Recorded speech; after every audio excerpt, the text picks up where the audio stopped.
Some of you will understand this. Some of you will not. Some of you have seen these things in the sky. Others have not. Some who see this presentation are way ahead of me. But the moral of the story is, you cannot fool all of the people all of the time.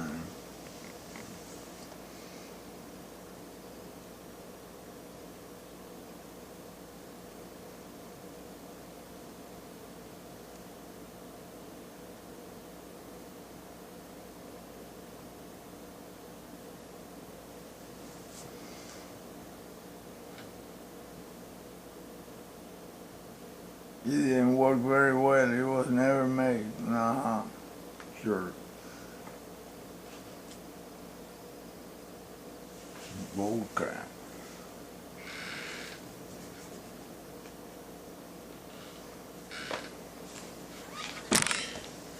First, who am I? I am a book illustrator living in New Orleans, Louisiana. Since I was a teenager, one of my hobbies has been photography. I had said that my best capture ever was when I captured lightning hitting the World Trade Center in July of 2000. I could find very few similar photographs. In May of 2011, I revived my hobby in the form of video and trying to capture the almost daily lightning that accompanies afternoon storms that move through the area from the Gulf of Mexico. That worked great for a while, until the storms strangely disappeared. No longer did the storms make their way this far north, so I could record them. One of the last good recordings I made of lightning that year was lightning that was forking horizontally in the sky against a double rainbow.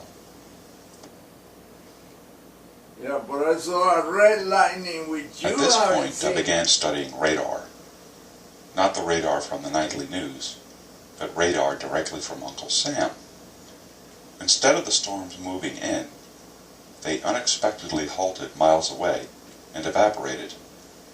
I began recording this anomaly in video, while confirming it on radar.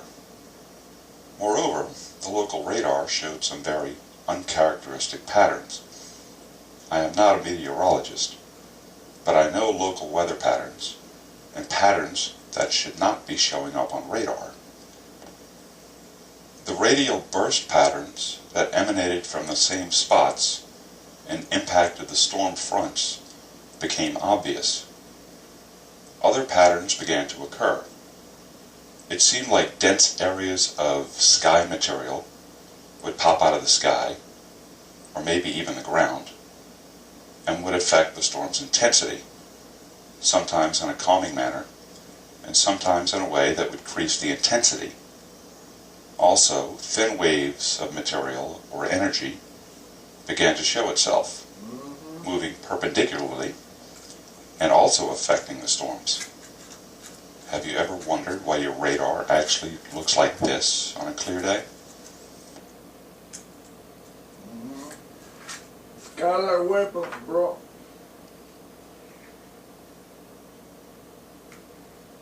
VLF.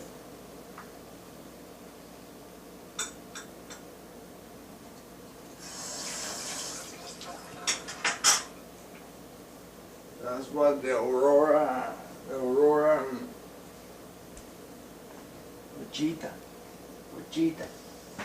In June, I used a long-range DSLR to record still shots at a distance of cloud patterns that were not natural.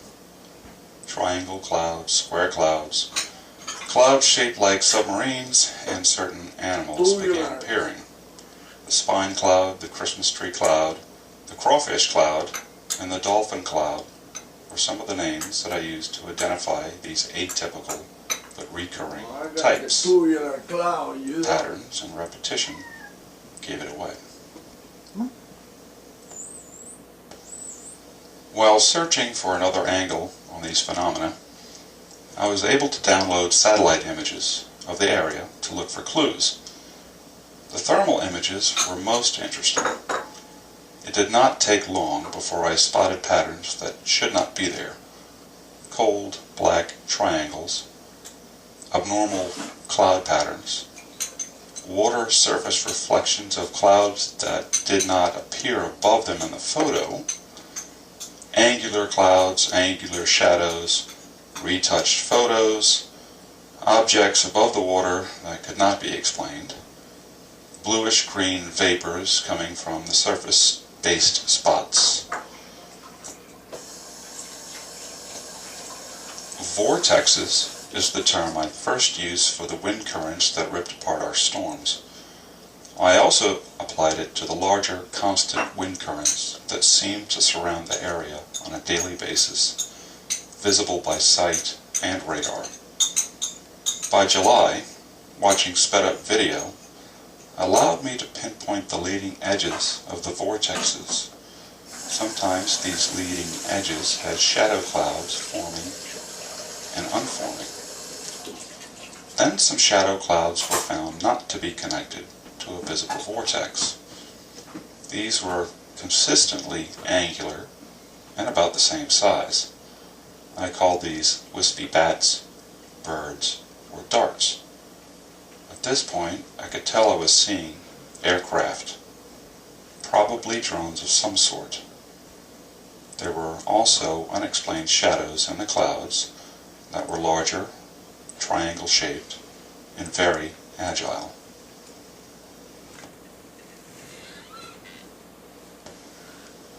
Cloud busting. It's a term I used until I realized it was a common term online. Again, repetition gave them away. By late July, I knew where to point the camera to capture the repeating patterns and shapes, and where to expect an anomaly. Our storms were intentionally being drained of energy and dissipated on macro and micro levels. But where were they getting their material, their fuel, their medium to complete all of this? Yeah. Aerosol spraying.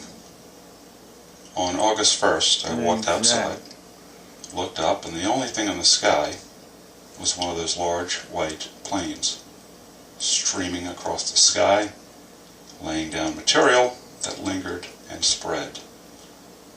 I had seen these while living in New Jersey in 2003. I had noticed them in New Orleans in 2005. In June, when I started looking up, I had noticed them every day. Was it possible that this was the source?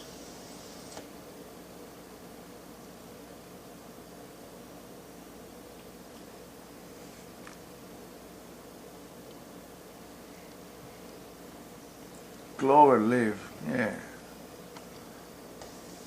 Well, August 8th. Is that? This is the day I caught one on camera, clearer and closer than before. At this point, I was setting up video cameras and letting them roll. I could always have a look later while editing.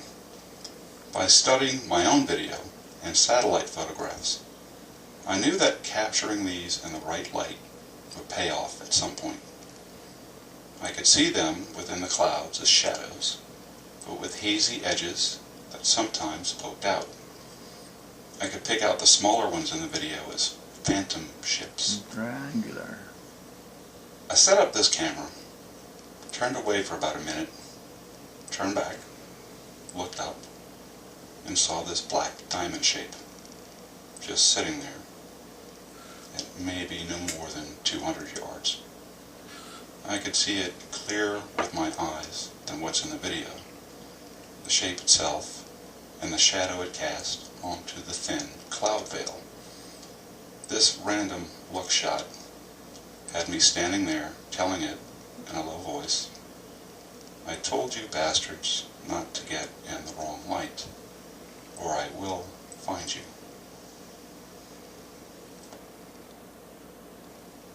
No, they will find you too. That's the part. So,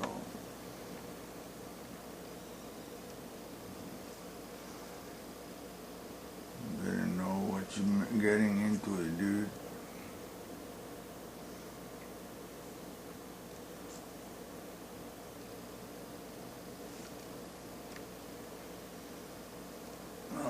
I saw that.